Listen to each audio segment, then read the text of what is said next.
Dans l'assemblée des saints, assoiffé je me tiens, que ton onction descende sur moi. Conscient que mon destin est dans le creux de ta main, que ton onction descende sur moi. Je suis disposé, assoiffé, que ton onction descende sur moi. Je suis disposé, assoiffé, que ton onction descende sur moi.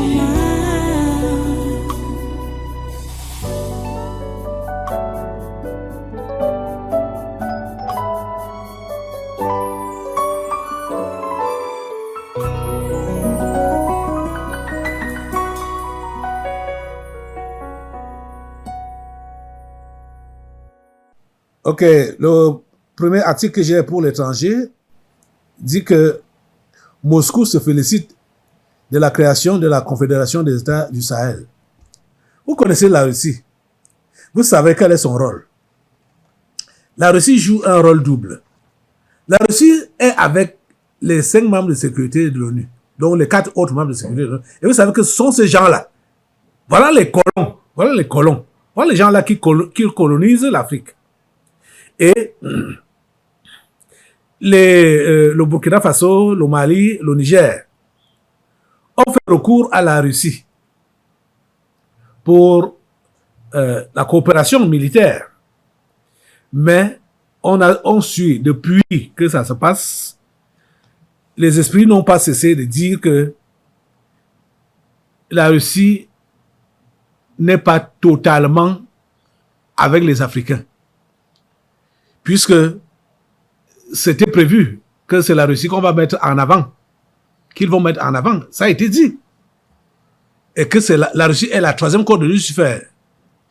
Donc, là voilà qui prétendent se féliciter de la création de la Confédération des États du Sahel. Et comme dimanche, on apprenait que tout ce que ces États du Sahel peuvent faire, peuvent organiser, tout plan, toute parole, la Russie prend ça et va exposer au sein des 5 membres du Conseil de sécurité de l'ONU. Donc, il n'y a rien que ces gens-là peuvent faire et qui est caché aux 5 membres du Conseil de sécurité de l'ONU. Donc, notre prière, notre orientation doit seulement être sur les peuples africains eux-mêmes pour qu'ils puissent comprendre que il ne faut même pas compter sur la Russie, il faut compter sur Dieu. Et en agissant, il faut agir avec la pensée que c'est Dieu qui est notre soutien et non la Russie. Il faut déjà même que les yeux de la majorité de tous les Africains s'ouvrent sur la fausseté de ces Occidentaux. Ils sont faux. Qui qu'ils soient, ils sont tous faux. Il faut que les yeux des Africains s'ouvrent et qu'ils comprennent cela. Mais comme certains ont donc déjà les yeux ouverts, mais,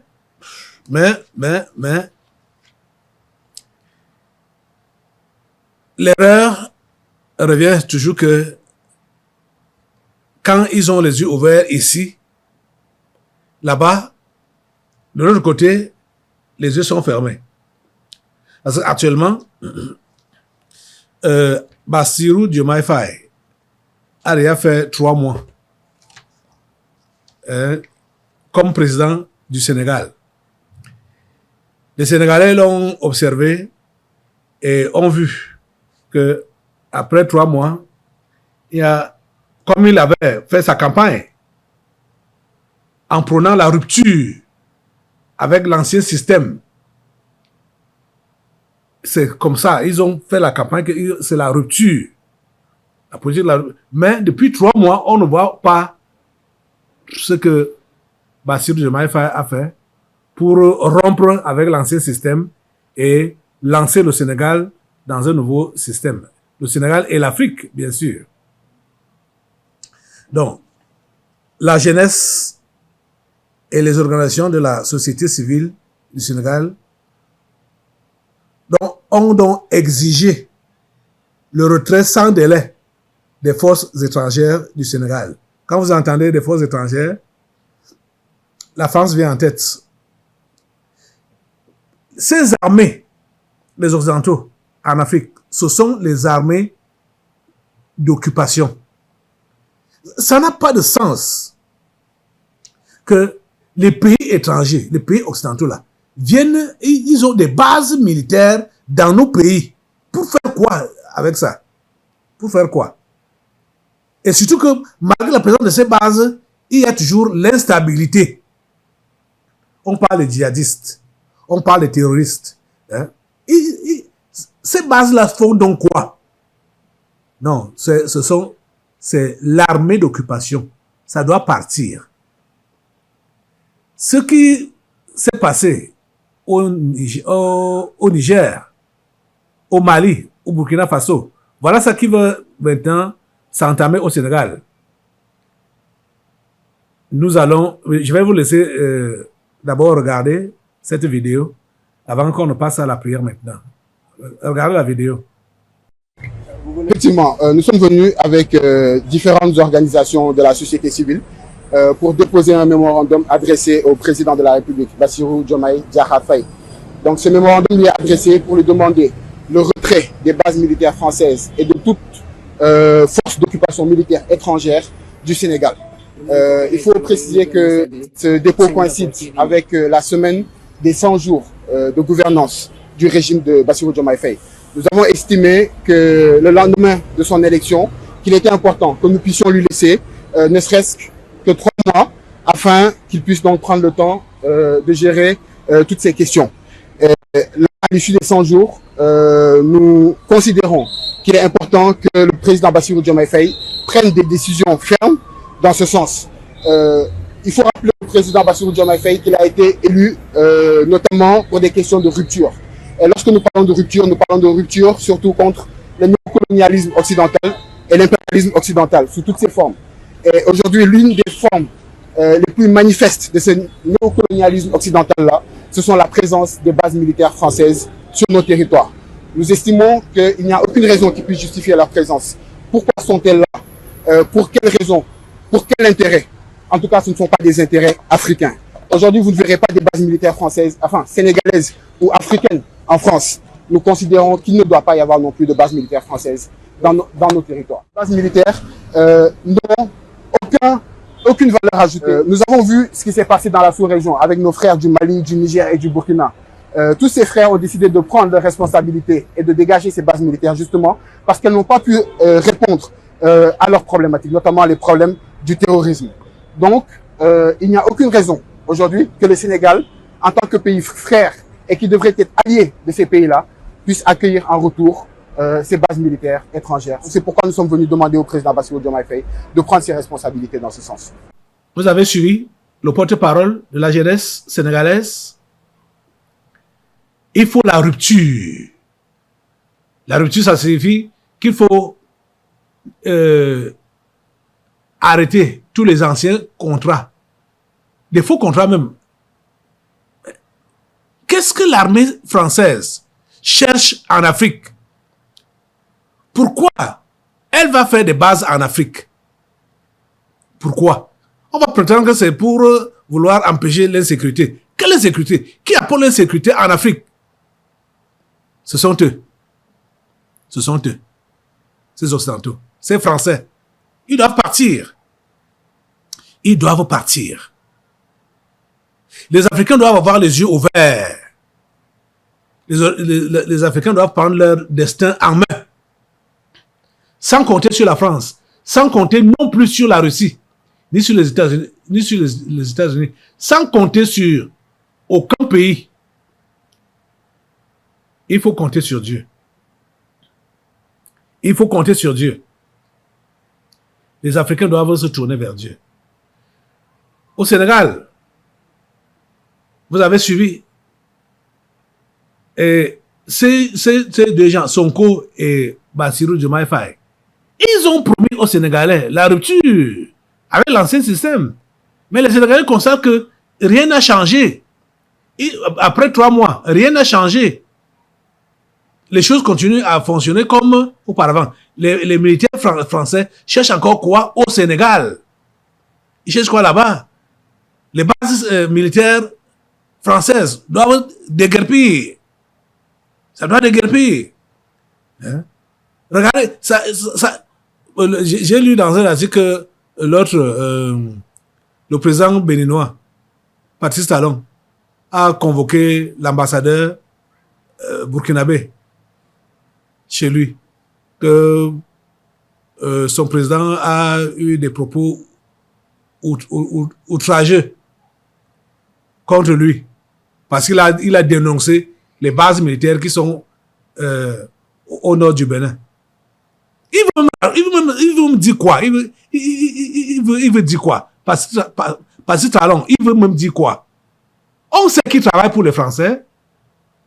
Il travaille pour eux. Assemblée, lève-toi sur 2 pieds et nous allons aider les Sénégalais et le Sénégal à faire déguerpir ces militaires français des terres sénégalaises. Mais le feu sur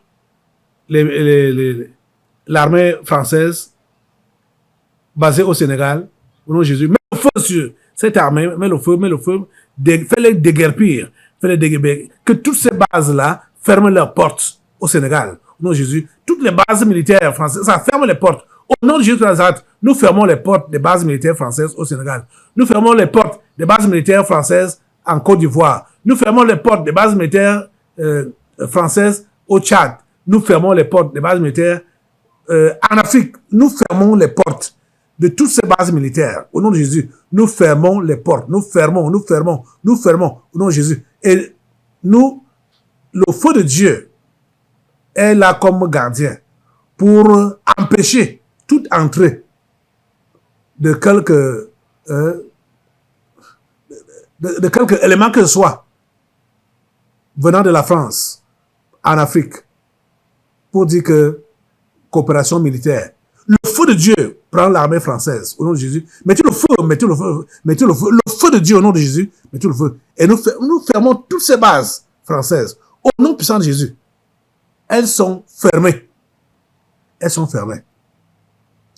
Merci Seigneur parce que tu permets que les Africains, puis maintenant pour que Dieu ouvre les yeux de tous les Africains, qu'ils puissent vraiment voir que ces Occidentaux nous ont déjà trop exploités et qu'il faut qu'on se défasse d'eux. On doit se défaire de ces gens-là et prendre notre destinée en main, comptant sur Dieu. Merci au Dieu de nous écouter et de nous exaucer. À toi la gloire et l'honneur. À toi la puissance. Au nom puissant de Jésus, nous avons prié. Amen, amen, amen. Alléluia. Assois-toi. Ok. C'est bon, comme il y a certains Africains qui commencent déjà à comprendre, comme ces vidéos qu'on va vous montrer maintenant là. Un député CEDEAO sénégalais qui a pris la parole et on voit que c'est un illuminé. Il est vraiment illuminé pour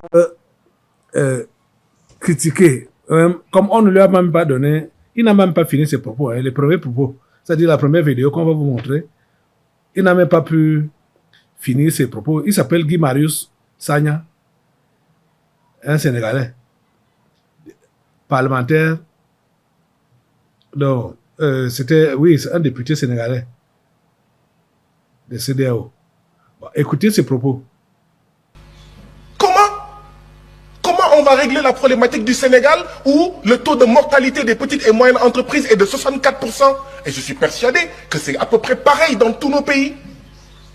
Mais cette CEDEAO-là, c'est elle en réalité qui pousse notre jeunesse à essayer de traverser la mer Méditerranée et à prendre les pirogues à l'assaut de l'Europe forteresse. Nous ne voyons pas de changement.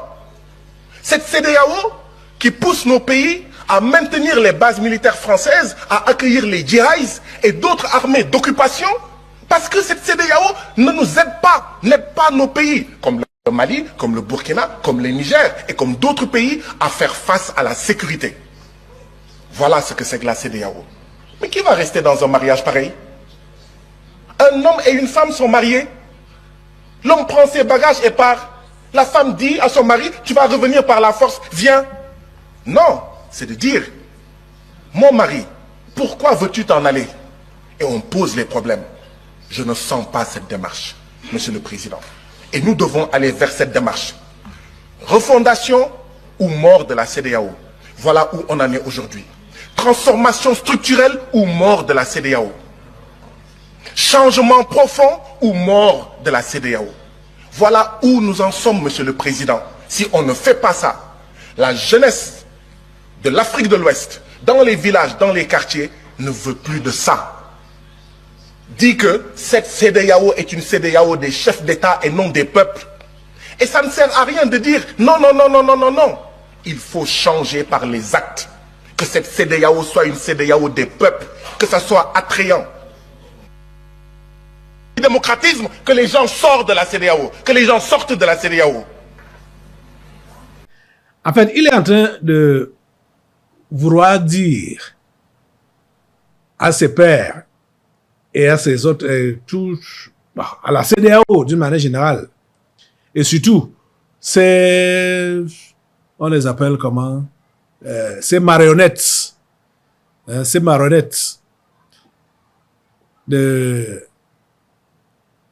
les dirigeants, c'est pas seulement de la CEDEAO, africains, ils sont tous des marionnettes.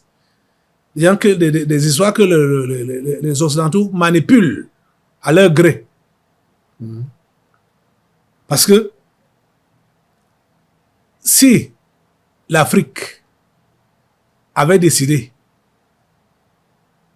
de se développer, de prendre son destin en main,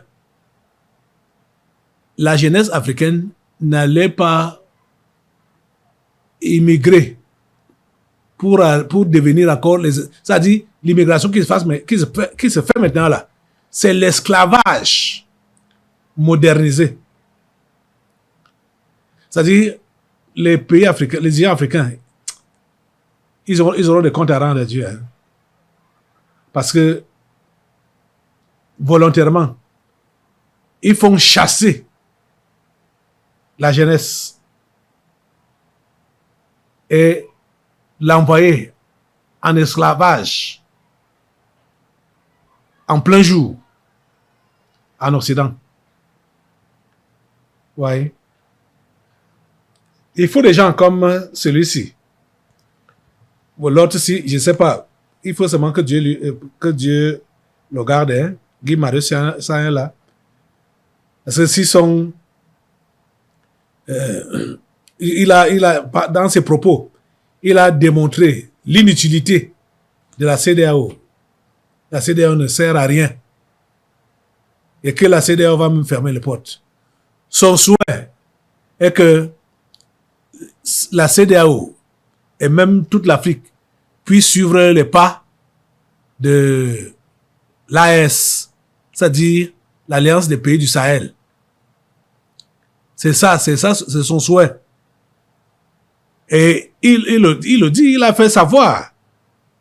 Parce que tous ces pays de l'Afrique de l'Ouest là, les dirigeants c'est-à-dire les dirigeants de là-bas, qui vont commencer à voir, comme Obianga Mbazoke en Afrique centrale, a vu. Ils vont seulement quitter la CEDEAO et rejoindre l'AES. Bon, je vais vous laisser suivre ces propos encore. Ça, le premier propos était le 14 juillet qu'il a parlé. Et ça, c'est le 16. Il a encore pris la parole. Écoutez cela. Merci beaucoup, Monsieur le Président. La première chose que je voulais dire, féliciter ceux qui ont présenté ces rapports. Et ma première question est celle-ci. Dans un des rapports, il est mentionné qu'il y a 16 939 428, je crois, millions de dollars, que des donateurs ont donné à la CEDEAO pour des infrastructures routières. Ma question est, qui sont ces donateurs? Mon deuxième propos est celui-ci. Peut-être que nous, CEDEAO, nous regardons le monde, l'Afrique et nos propres pays avec les yeux de nos donateurs. Certains se posent la question, pourquoi cette route va jusqu'au Cameroun? Peut-être que c'est l'intérêt des donateurs et pas l'intérêt de la CEDEAO. Certains parmi nous se posent la question de savoir pourquoi MTN, il faut y ajouter Orange, France Télécom, fait une puce au Nigeria, une autre puce différente au Sénégal, une autre puce différente au Mali, une autre puce différente au Togo et au Bénin, etc. Et on se demande pourquoi ça? Mais parce que c'est l'intérêt du donateur. Mais parce que nous n'osons pas faire ce que font les États-Unis. Les États-Unis ont créé les États-Unis d'Afrique. Mais chez nous, là, chacun veut être président chez lui. Chacun veut être président du Parlement chez lui. Chacun veut être député chez lui. Chacun veut être ceci ou cela chez lui, au détriment des intérêts du peuple de l'Afrique de l'Ouest. Voilà pourquoi nous n'aurons pas des puces comme les États-Unis. Voilà pourquoi nous n'aurons pas des routes comme les États-Unis. Parce que nous regardons le monde avec les yeux de nos donateurs. Et quand on lit ces rapports, on a l'impression de lire les rapports du FMI et de la Banque mondiale, les rapports de nos donateurs qui nous parlent de taux de croissance, de déficit, de machin, de trucs. Au lieu de regarder le monde et l'Afrique avec nos yeux d'Africains de l'Ouest. Et c'est quoi regarder nos taux de croissance, taux de croissance? Une croissance extravertie qui est mangée en dehors de l'Afrique. C'est pour ça qu'on nous annonce que nous avons 49 millions de citoyens qui vont être menacés de soudure. Ils n'auront pas à manger. 16 millions d'enfants de moins de 5 ans. Ce n'est pas nos enfants. Ce ne sont pas nos enfants. Si c'était nos enfants, on n'allait pas accepter 3 minutes de temps de parole. C'est parce que ce ne sont pas nos enfants qui sont menacés de malnutrition aiguë que nous acceptons 3 minutes. Et c'est ça qu'il faut changer. Thomas Sankara disait, si le Burkina Faso refuse seul de payer la dette, à la prochaine conférence de l'OIA, je ne serai pas là.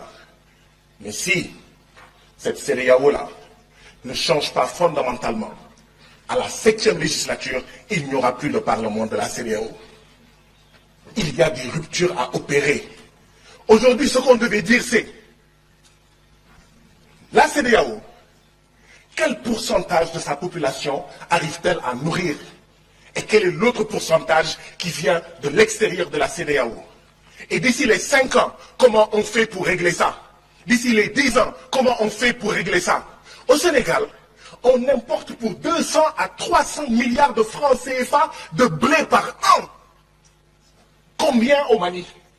Combien au Togo? Combien en Gambie? Combien en Guinée et au Cap-Vert? On parle de sécurité alimentaire, mais il faut aller vers la souveraineté alimentaire. Parce que la sécurité alimentaire, c'est quoi? L'essentiel, c'est que nos populations mangent, peu importe si ce qu'ils mangent viennent de la France, viennent des États-Unis, de la Chine ou de la Russie. On reste dépendant. Or, la CEDEAO doit aller vers la souveraineté.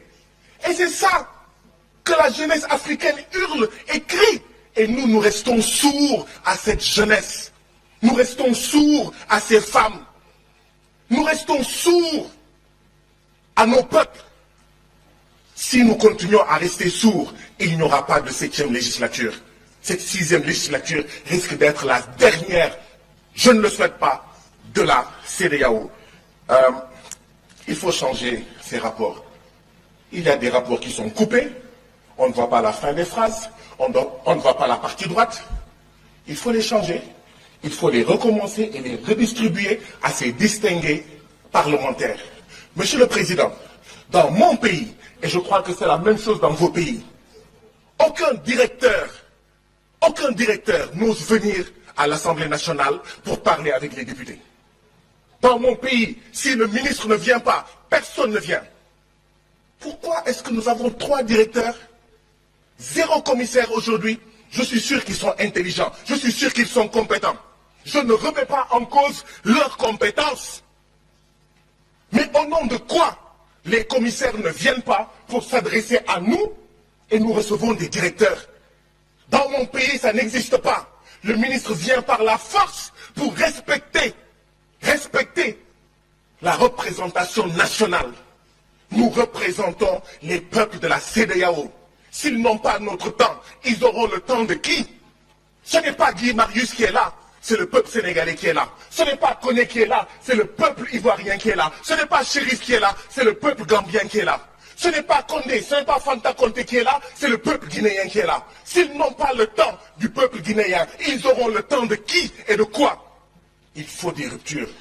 Il faut changer cela. Je vous remercie. Vous avez suivi? Il a parfaitement raison. Il a parfaitement raison.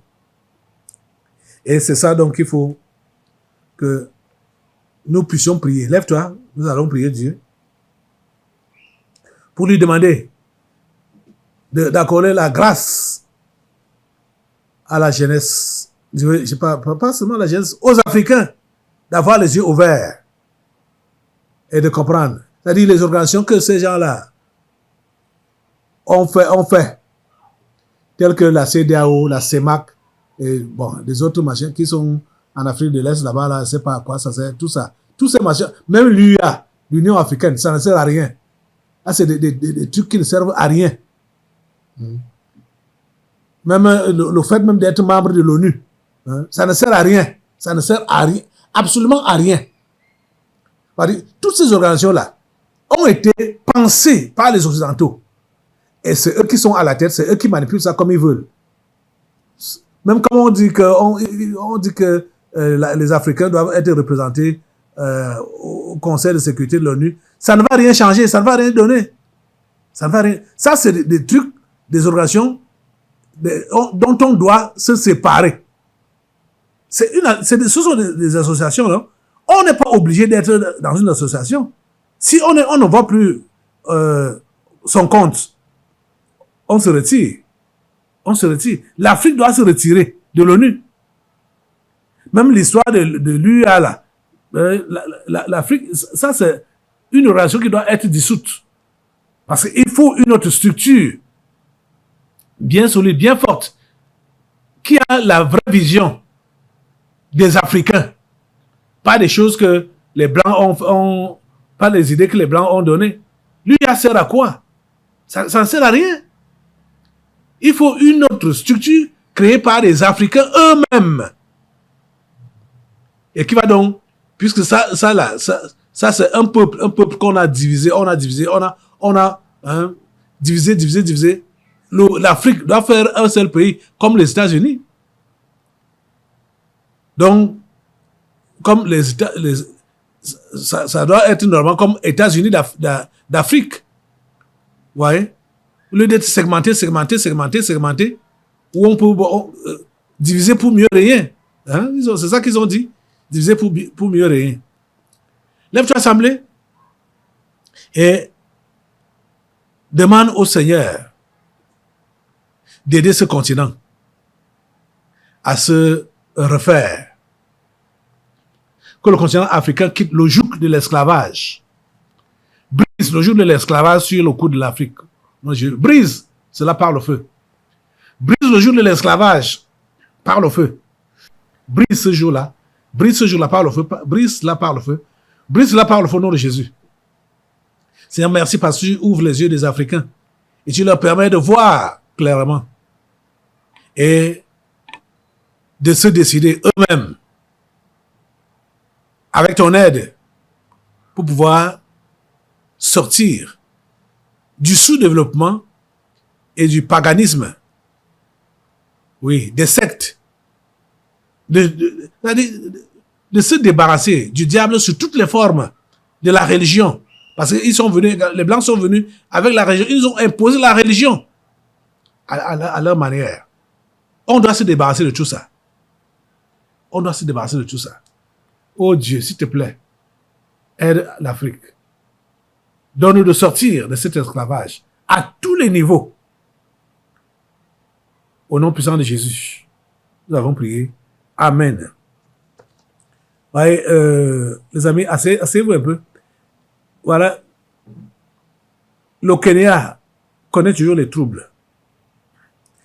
Cette fois-ci, les Kenyans sont décidés de faire partir le chef d'État. Lui, il a retiré la loi. Du moins, il a dit qu'il ne va pas signer la loi qui a créé même tous ces bruits, jusqu'à ce qu'il a limogé tous les ministres. Donc, les Kenyans disent que ça ne suffit pas. C'est lui-même qui doit partir. En tout cas, Dieu seul sait ce qu'il a prévu pour le Kenya. C'est pourquoi je vais te demander de te lever pour demander à Dieu que les morts inutiles. Avant de te lever, je vais te montrer la vidéo. Oui, regarde d'abord la vidéo. Au Kenya, la population ne décolère pas et les manifestations anti-gouvernementales ont repris. Dans le centre-ville de Nairobi, la police a utilisé des gaz lacrymogènes pour disperser les manifestants alors qu'ils réclament la démission du président Ruto. Certains militants plaident pour une prise en compte de leur voix. Je veux juste que ma voix soit entendue. Je veux que le président sache que nous n'acceptons pas ce qu'il fait. L'économie va mal et nous n'aimons pas cela. Ces rassemblements ont eu lieu malgré le retrait par le président kényan du projet de loi de finances controversé et le limogeage de son cabinet. C'est notre terre. Nous sommes en train de mourir ici. Soit nous obtenons justice ou nous mourrons ici. Et le minimum est que le président respecte ce que le peuple lui dit. Nous lui avons donné ce pouvoir. Il est temps pour lui de se conformer à ce que nous lui disons. Dans le cas contraire, nous demandons au FMI de venir récupérer sa marionnette. Le Kenya a connu 3 semaines de troubles au cours desquelles des manifestants ont pris d'assaut le Parlement suite à l'adoption du projet de loi de finances prévoyant de nouvelles taxes. Lors des manifestations, plus de 30 personnes ont perdu la vie. Tu as vu? Nous allons demander à Dieu que le sang cesse de couler au Kenya. Oui. Que le sang cesse de couler au Kenya. Inutilement. Parce que c'est ça que le diable veut. Que ces bruits s'arrêtent et que Dieu puisse choisir quelqu'un qui a la crainte de son nom, qui va prendre la direction du Kenya. Seigneur Dieu Tout-Puissant, lève-toi, on prie Dieu. Seigneur Dieu Tout-Puissant, nous levons nos mains vers toi pour te supplier vraiment d'intervenir au Kenya, de faire arrêter la grogne, les massacres, les meurtres, les tueries, les casses. Fais arrêter cela, Seigneur. Et si, dans ton plan, tu as décidé que cet homme de Ruto, William, ne doit plus continuer à diriger ce pays, qu'il s'en aille et que tu mettes la personne que tu as prévue diriger le Kenya et surtout le conduire dans tes voies. C'est notre prière, Seigneur. Nous ne voulons pas d'un sorcier ou un sectaire ou une marionnette, comme ce Kenyan a dit, que Ruto, c'est la marionnette du FMI. Nous ne voulons pas une marionnette des Blancs. Nous voulons un natif, un autochtone, un Kenyan que tu as préparé depuis et que c'est lui qui doit maintenant prendre la direction de cette nation. Seigneur, s'il te plaît, fais-le. Au nom puissant de Jésus, nous avons prié. Amen. Amen. Voilà. Ça a été le marathon, ça a été un marathon, hein. Longue distance. Ça, quand on appelle marathon, c'est les longues distances. Mais on n'a pas encore fini. On n'a pas encore fini. Parce que nous devons constamment être en prière pour ce continent et pour notre pays même déjà, le Cameroun. Vous savez, le Seigneur maintient les choses ici comme il se doit. Parce que nous nous occupons de tout le monde. Nous nous occupons de toute l'Afrique et du monde entier. Donc il est normal que Dieu puisse avoir son regard sur le Cameroun et gérer aussi les choses de cette nation. Alléluia. À lui la gloire. Ok. Voilà, tu te mets debout. On va prendre la parole maintenant pour lire. La Bible, je veux dire qu'on va prendre la Bible pour lire le texte qui va conduire l'enseignement d'aujourd'hui. Dans l'assemblée des saints, assoiffé je me tiens, que ton onction descende sur moi. Conscient que mon destin